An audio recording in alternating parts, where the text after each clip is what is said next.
This house was built with my money. You should get out. What? But that house is. I stammered.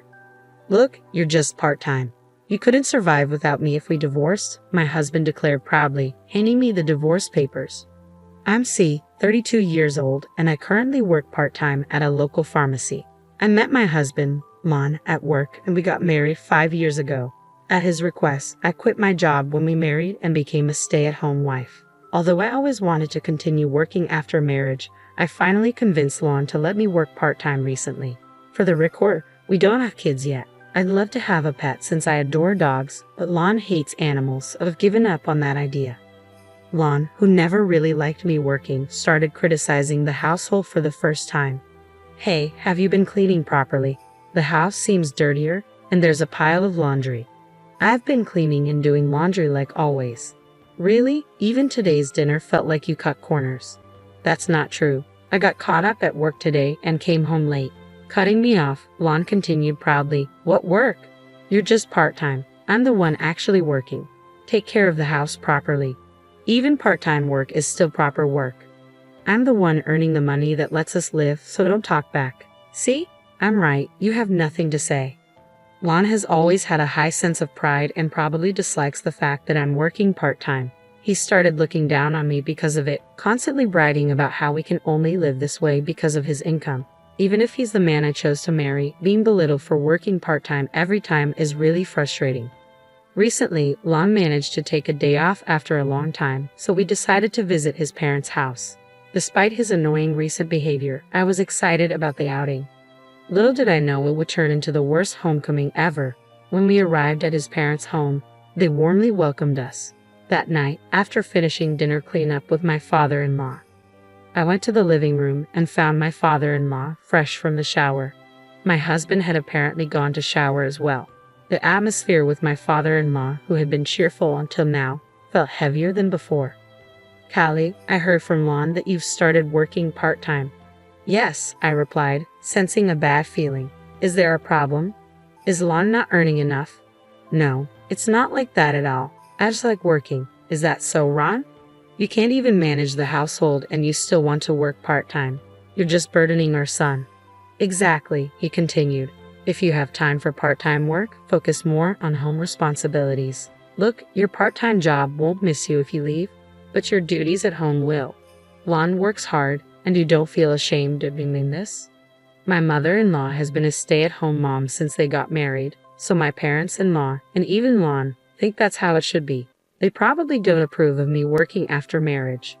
Yes, sorry, I muttered, feeling crushed. I couldn't believe Lon spoke about me like that to his parents. I enjoy my job and the people at work are all great. I wish they wouldn't treat my part-time work as disposable. I've been doing my part at home the same as always. In fact, I'm even more careful now that I'm working part-time to ensure I'm not causing any trouble. I also know Lon works hard, which is why I've been doing my best too. A few days later, feeling down, I missed my parents and decided to give them a call. I wish they lived closer so I could see them whenever I wanted. Hello, Callie, what's up? My father's familiar gentle voice almost made me cry, but something felt off because Mom usually answered the phone. Dad, it's been a while. No special reason for calling. I just wanted to hear your voice. Are both of you doing well?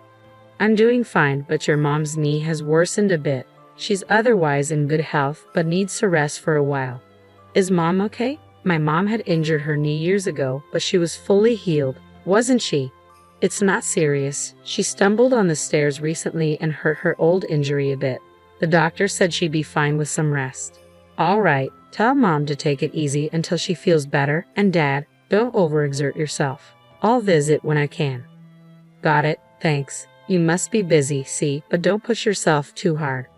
I was glad to hear my dad's voice, but now I was worried about my mom. Well, she's not ill, just needs to rest, as my dad said. They're both getting older now. I thought of my mom bustling around the house when I lived there and felt a twinge of sadness. Come to think of it, she tripped on the stairs. I suddenly thought about the layout of my childhood home. When I lived there, I never felt it, but now, considering that my parents, who are in their 60s, live there alone, I realize the house might have many inconveniences. The house is old and the stairs are steep with no handrails, especially concerning for my mom who just hurt her knee. It worries me that my aging parents live there, and it's not even an accessible house. The thought of facing another ordeal makes me shudder. We both have jobs, so we can't be too demanding, but I've always wished we could live closer to my parents. Considering their age and the condition of their home, it might be time to think about other options. I decided to use this opportunity to build a new house for them. Truth is, I have some passive income from real estate that was handed down from relatives. My parents advised me to keep it a secret because you never know what might happen, so I haven't told my husband about it. I've been saving it for a rainy day, and I'm thinking of using that money to gift my parents a brand new house. I feel so happy to finally give back to my parents who have raised me. Though it's my own money, making such a big purchase isn't something I can decide alone. I immediately consulted my husband. Lon, my parents are getting old. This could be a good opportunity for us to help them. He agreed more easily than I had expected. Really? That's great, thank you. I was a bit surprised as I thought he'd say no. Well, I'm not sure if you working part-time can actually pull this off. See, you're silent again. Can you really do it? I can, I replied. Do your best then. I was happy he agreed so quickly, but the way he belittled me for working part-time honestly made me angry. I thought my part-time job had nothing to do with it, but arguing would be a hassle, so I ended the conversation. The next day, I began making arrangements for my parents' new home. From then on, everything went smoothly with the contractors. My husband didn't seem too thrilled about it, but he didn't say anything, so I didn't dwell on it. Then, one day, I noticed a significant amount of money missing from our shared account. It had been a while since I checked the bank account, so I updated the passbook. I had no recollection of withdrawing $5,000 this month. It must have been my husband, but for what? I'll ask him as soon as he gets home tonight. When he got home, I asked him about the missing money.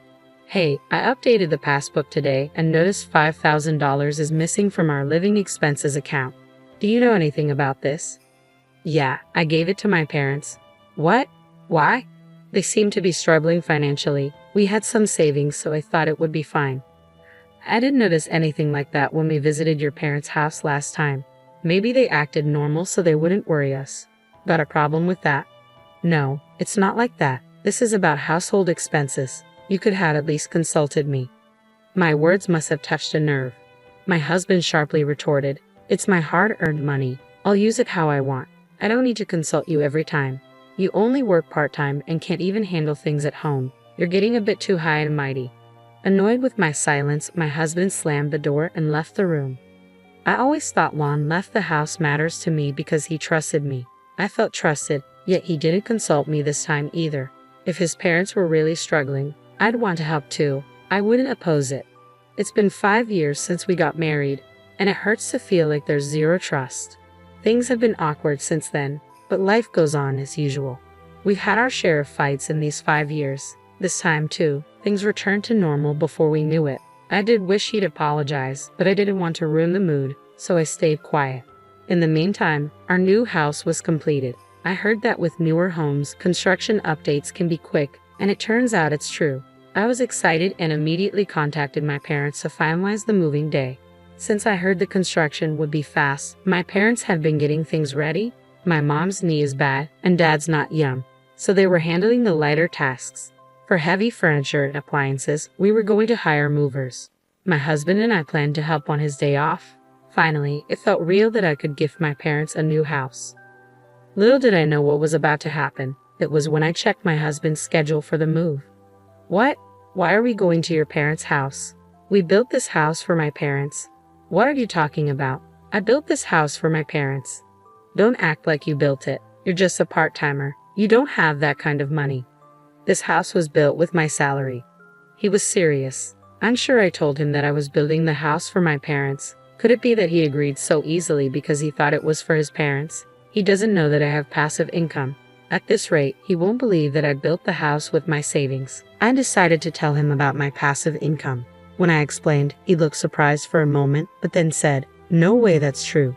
You probably just wanted a new house and made up that lie. He wouldn't believe me no matter what. He claimed that since the house was built with his salary, his parents had a right to live there. The conversation was over before it even began. Feeling like I had no choice, I thought I'd talk about it once more tomorrow. But the next day, my husband suddenly stormed in. This house was built with my money. You should get out. What? But that house is. I built that house with my savings specifically for my parents. Being told to move out all of a sudden really put me in a bind. Well, you're just working part-time, so you wouldn't make it without me if we got divorced. Divorce? Out of nowhere. I couldn't grasp what my husband was saying. Smirking, he handed me a pre-filled divorce application and left for work with a smug look on his face. My husband has been belittling me for so long, he probably never thought I'd actually go through with filing the divorce papers. He might think he's intimidating me, but I can make it without his income. Fed up, I filled out the divorce form and submitted it. I packed my bags and left the house, heading straight for my parents' home. They were surprised to see me, but once they heard the story, they welcomed me warmly. I moved back in with my parents and everything was set up sooner than expected. We started living together in the new house. I was a bit concerned that I hadn't heard anything from my husband, but since I had already filed for divorce, I decided not to worry about it. A little while after I moved in, an unknown moving company showed up. Upon checking, I found out that items were being moved in under my ex-husband's name. According to the movers, my husband and his parents would be arriving soon in their car. They were planning to move into the home where I live with my parents without even asking. We may have been married once, but we're divorced now, so he's a stranger. Moving in like that without asking is both unbelievable and frightening. The movers were also confused. After talking with my parents, we called the police. The police confirmed that since the house was in my name and we were already divorced, his entering the house could be considered unlawful entry. When my husband and his parents arrived, they were visibly shaken to see the police. His parents seemed clueless, but my husband finally seemed to understand the reality of the situation. What is going on, Juan? Explain yourself, his parents demanded. He looked extremely rattled, getting grilled by both the police and his own parents. I'd never seen him so flustered. I didn't really want to have anything to do with him anymore, but I decided to submit evidence to the police.